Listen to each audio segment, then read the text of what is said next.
জামায়াত আমিরের ঘেটু পুত্র হলো রাশেদ প্রধান। সে আজ প্রধানমন্ত্রী তারেক রহমান রে বলছে কুলাঙ্গার। কুলাঙ্গার বইলা পড়ছে চোদনে একটা, সারা দেশের মানুষ মানে তার পঞ্চগড়ের অফিস ভাঙচুর, তার বাড়ি থেকে বাড়াইতে পারতেছে না। আজকে আবার সংবাদ সম্মেলন করে বলতেছে যে বিএনপির লোকজন কুলাঙ্গার মানে কি এটা বুঝে না, যে সে আবার কুলযোগ অঙ্গার মানে বুঝাইতেছে। এই ঘেটুপুত্র ওর বাপের কাছে এখনো এই এলাকায় যে কয়টা অফিস নিয়েছিল সবাই টাকা পায়, দিতে পারে নাই। 40 বছর রাজনীতি করছে ওর বাপ, এই জাগবাগ গঠন করে 1980 থেকে 2020 পর্যন্ত ধরেন। এই 40 বছরে উনি পার্টির সদস্য সংখ্যা 40 জন করতে পারে নাই, চ্যালেঞ্জ। ওনার বাপে 40 বছরে 40 জন সদস্য পার্টিতে করতে পারে নাই। বেগম জিয়ার পা চাটছে সারা জীবন, আর পা চাটছে, কোনো ইনকাম ছিল না তো। ওই এই পাকিস্তানের নাজিমউদ্দিন আলমের এখানে এসে বসে থাকতো, ওই প্রধানমন্ত্রী নাজিমউদ্দিন আলমের বংশধর আছে এখানে। আচ্ছা, হাসতে হাসতে মরে যায়। এই যে চুটকা দাঁড়িয়ে যাচ্ছে কয়টা, রাশেদ জামাতের ঘেটুপুত্র হওয়ার পরে জামাতের আমিরে এখন আবার আজকে নতুন দুইজন বডিগার্ড লইছে, দুই পাশে দাঁড় করাইয়া উনি সংবাদ সম্মেলন করছে। আমরা তো হাসতে হাসতে মরে যাই। ওনার দলের এখন সদস্য সংখ্যা হলো 2 জন, ওর বাপেরও ছিল 2 জন আজীবন, ওর মা আর ওর বাপ। আমাদের অফিসে কত বসে থাকছে, বেগম জিয়ার মঞ্চে বক্তব্য দিতে উঠে কয় কি, দিল্লির চিরকালী প্রধানমন্ত্রী বেগম জিয়াকে চাই না। মানে এই ধরনের বেগম জিয়ার পাশে বসা খালি চাপা পিটাইয়া উল্টা পাল্টা কথা বইলা এখন সে জামাতের ঘেটুপুত্র হয়ে কিছু মাল পাইছে।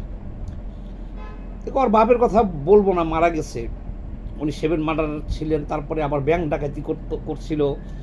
আর জীবদ্দশায় উনি বললাম 40 বছরে 40 জন সদস্য করতে পারে নাই।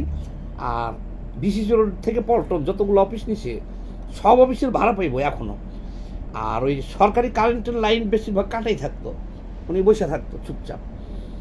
উনি আর ওই যে আনিসুল আছে আর একজন, এই 2 জন বসে থাকতো।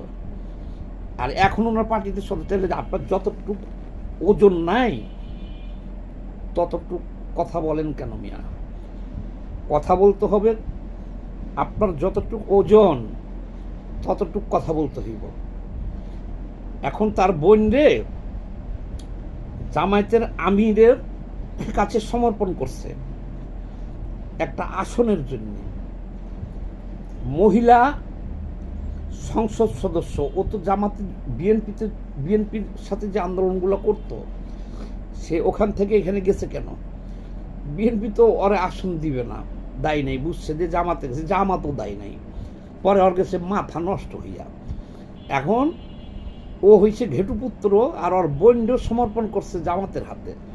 এখন লাগছে ওর বোনকে একটা এই সংরক্ষিত মহিলা আসনে এমপি করার জন্য, যা খুশি তাই বলতেছে। তো আমি বিএনপি ভাইদেরকে বলবো যে এই ঘেটুপুত্রের কথা আপনারা এত রিয়েক্ট দেখানোর তো কিছু নাই। তারা 2 জনই ভাই বোন, 2 জনই আত্মসমর্পণ করে জামাতের কাছে, কিছু টাকা পয়সা ওখান থেকে পাইছে। এখন আবার এই যে 2 জন বডিগার্ড দিছে, আর চেহারাটা মোটামুটি এখানে দুটো দাড়ি রাখছে, অল্প করে দাড়ি এখানে রাখছে, রেখা ওরা দেখাই যেতেছে যে হলে একটা পাকিস্তানি জারো একটা।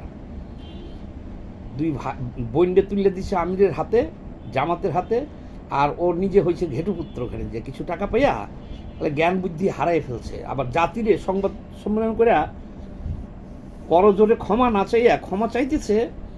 আবার কয় কুলাঙ্গার শব্দের অর্থ বিএনপি বুঝে নাই। আমি অনেক দিন ধরেই তারেক রহমানকে উদ্দেশ্য করে আমি সতর্ক করছি যে ঘেটুপুত্রটারে কিন্তু সাইজ করেন, এই ঘেটুপুত্ররা সাইজ করেন, কারণ জামাত এগো দিয়ে অকেগুলো ঘটায়। যেমন ওই যে হাদি আছে, আরও অনেক আছে না, আত্মঘাতী বানিয়ে রাখছে। এটারও বলি দিব, জামাত কিন্তু এই ঘেটুপুত্রের বলি দিব, এই জন্য এটা রেডি করতেছে। আর আমি তারেক রহমানের আহ্বান জানাইছিলাম, বিএনপিকে আহ্বান জানাইছিলাম যে এই ঘেটুপুত্রের থামান। আর ও আজকে যে ক্ষমা চাইছে, এই ক্ষমাতে তাকে মাফ করা যায় না। কাজেই এর কঠোর ব্যবস্থা নেন, ওর এখনই থামাই দেন। আগে এক ভাও ছিল, এখন কিন্তু সে জামাতের ঘেটুপুত্র এবং সুসাইড স্কোয়াডের সদস্য। সে জামাতের সুসাইড স্কোয়াডের সদস্য। এর থামান। ধন্যবাদ।